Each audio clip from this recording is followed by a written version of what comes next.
holding cash and dead assets is a bad thing. So a lot of money is in cash because people think that cash is the safest investment. But they are measuring that in the amount of money that they get, nominal returns, and they say it doesn't wiggle much. But think about it.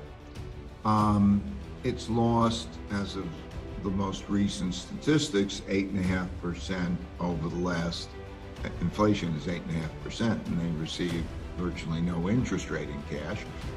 And so psychology should change, and is in the process of changing, to realize that you have to think in terms of buying power, not the number of dollars you have. And you have to think how much is your buying power. And so the worst thing is to be in cash.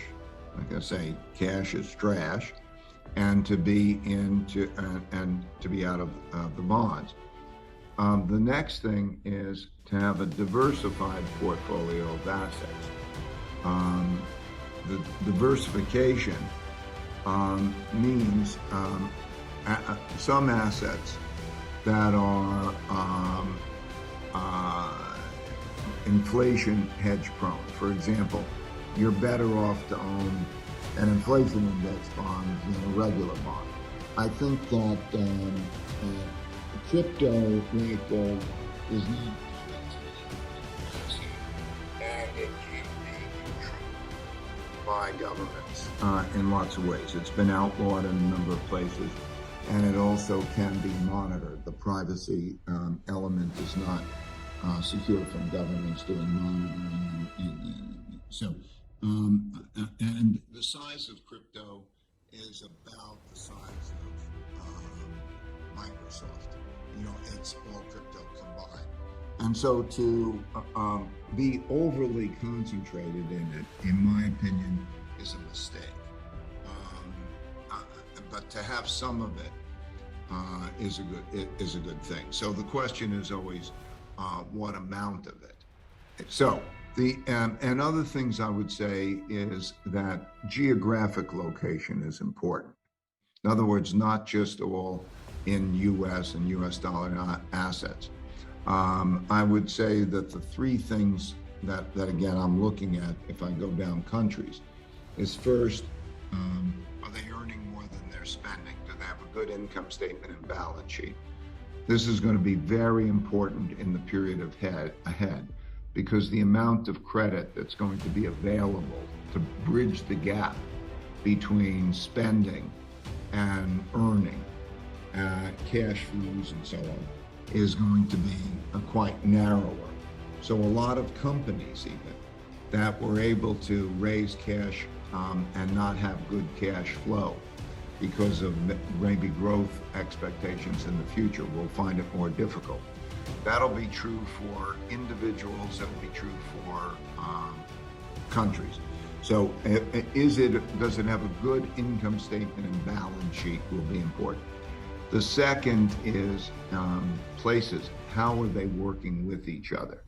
Is there civility, or is there civil war, on the brink of civil war? Because countries where they work well together, they're productive, are going to have a real competitive advantage. Orderly places, safe places to be. There are parts in the United States that are better than other parts of the United States. People do leave, and they do that. Those who leave are higher income and higher taxpayers. And as a result, there's more of a hollowing out that takes place in that, which creates an economic problem as well as a lifestyle problem. So I think you're going to see greater differentiation in places, which affects where you want to be and where people who can afford to be there want to be, and also affects what their economies and markets are like. And that's so. And then the United States.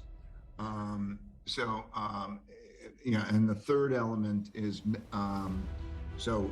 Are they financially strong? In other words, income more than expenses and good balance sheet. Are they civil with each other? So they're working together rather than hurting each other. And number three is, are they in a position where they're likely to be in a war, or are they likely to be out of the war? You don't want to be in a war. So, and those places, investing wise, history has shown, do worse because they have to spend more money. There's more problems, more pain that's being exchanged. Neutral countries in wars do very well, as it turns out. I would not want to be in debt or cash and those instruments. I would want to diversify well with a bias toward inflation protected assets. And I would want to diversify between locations, countries, in terms of the investment based on the criteria I've just mentioned. Most lose. Most buy at the highs and sell at the lows. Most behave emotionally. Most don't have the same information. So it's a very difficult game. Like I say, you wouldn't think I'm going to go try to compete in the Olympics, but more people think that they can compete in the markets. They think, I think the market's going to really good. And the track records there are terrible for most people, okay, because of those handicaps relative to others. So for that reason, you start off with a well-diversified, balanced portfolio, because diversification can reduce your risk without reducing your return. If you understand how to get equally attractive investments that are not correlated with each other, that diversify each other, you can build a diversified portfolio. It would take too long for me to explain, how to do that right now, but that becomes the headline.